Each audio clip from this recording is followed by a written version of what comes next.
عورت کی ذمہ داری نہیں ہے؟ اللہ اکبر۔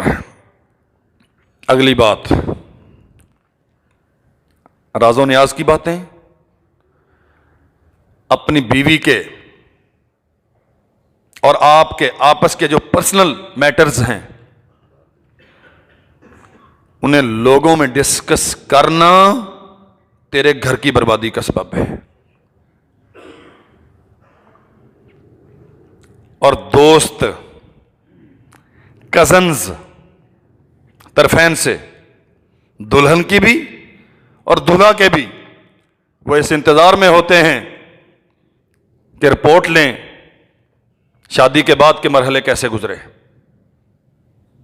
میں ممبر پہ اس سے زیادہ تفصیل نہیں عرض کر سکتا، سن لو میرے بھائیوں، والدین آپ بھی سنیں، اپنی بیٹیوں اپنے بیٹوں کی تربیت کریں اس بات پہ، اور نوجوانوں آپ بھی سمجھو۔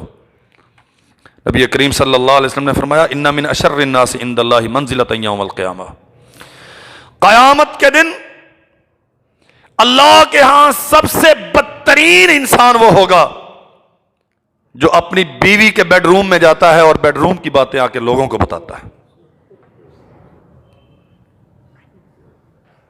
جھگڑا ہو گیا،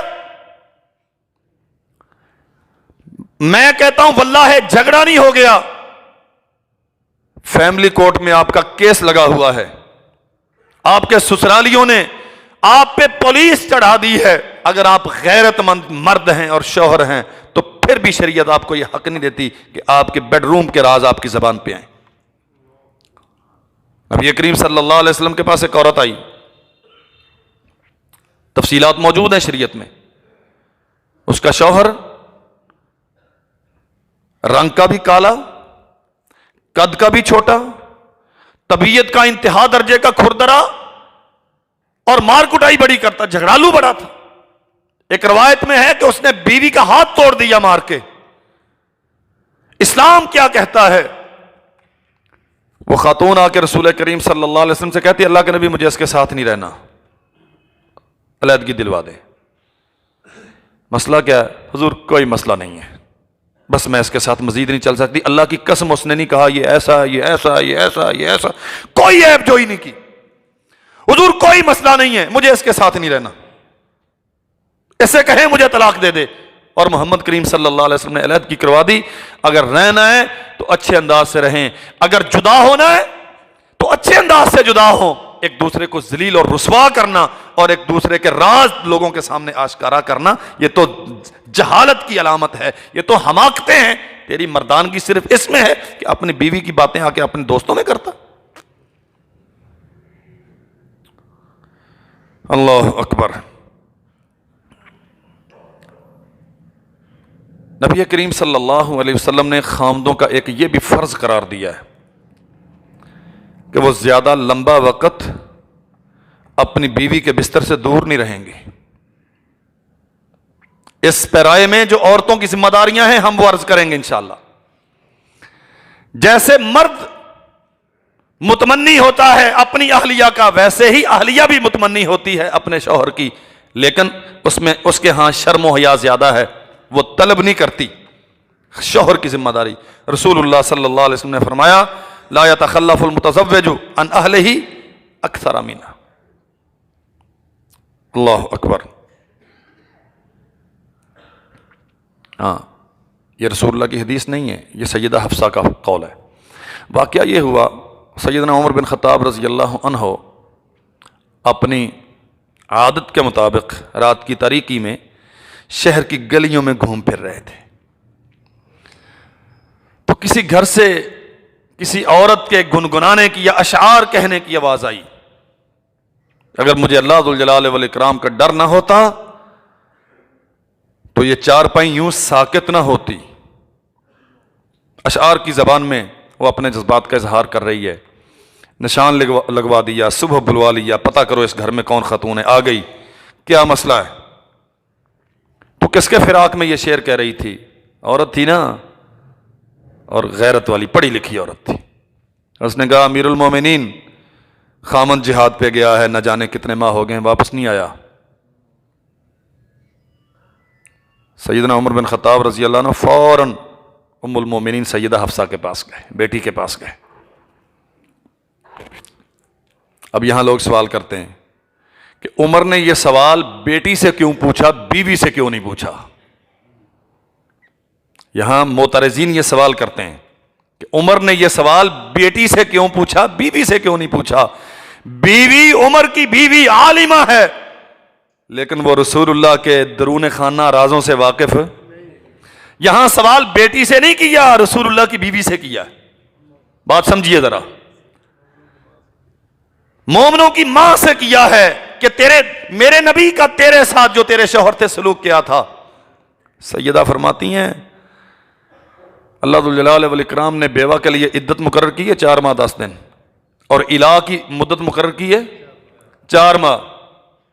اس کا معنی کیا ہے کہ خامند اگر کسی وجہ سے علیحدگی اختیار کرتا ہے تو 4 ماہ، اس سے زیادہ کا اسے حق. امیر المومنین نے قانون بنا دیا جو فوجی جہاد کے لیے جائے گا 4 مہینے گزرنے سے پہلے گھر میں واپس آئے. ناراض ہو گئے، چوئی صاحب کا مزاج بگڑ گیا، بیوی کو گھر سے نکال دیا. وہ بیچاری 13 ماہ سے میکے میں فون کے انتظار میں ہے کہ الو کا پٹھا مجھے کال کرے تو میں گھر میں چلا جاؤں، اور وہ پوچھنے کے لیے تیار.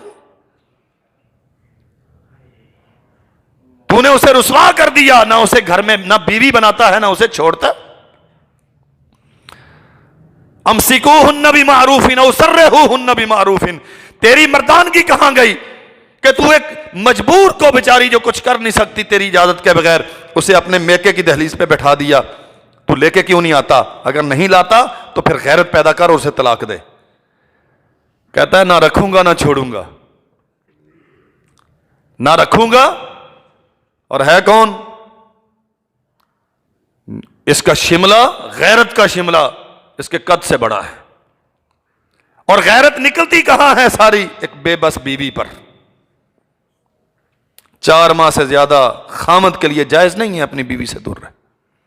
ہاں کچھ شرعی تقاضے ہوتے ہیں، وہ استثنائی صورتیں ہیں. نارمل لائف میں کسی خامد کے لیے یہ حق نہیں ہے وہ 4 ماہ بس میں ہوتے ہوئے 4 ماہ سے زیادہ اپنی بیوی سے دور رہے.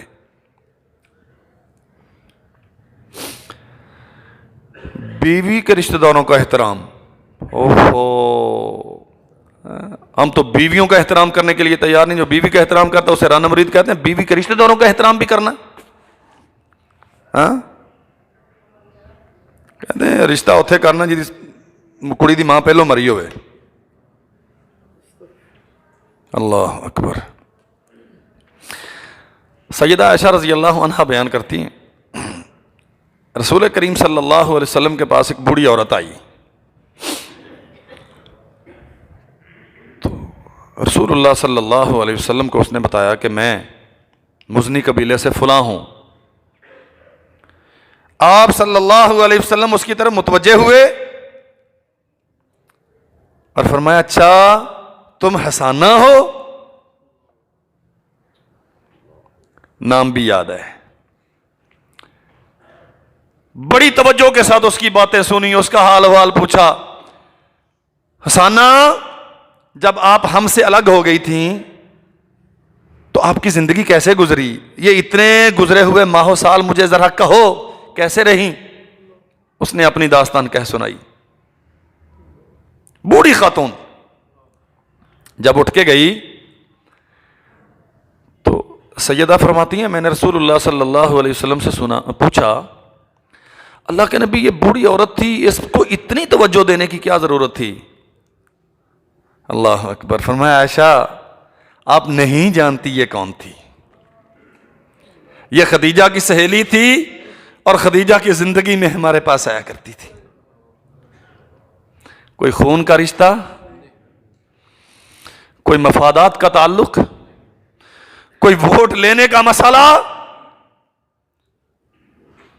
عائشہ یہ خدیجہ کی سہیلی تھی اور ان کی زندگی میں ہمارے گھر میں آیا کرتی تھی. اور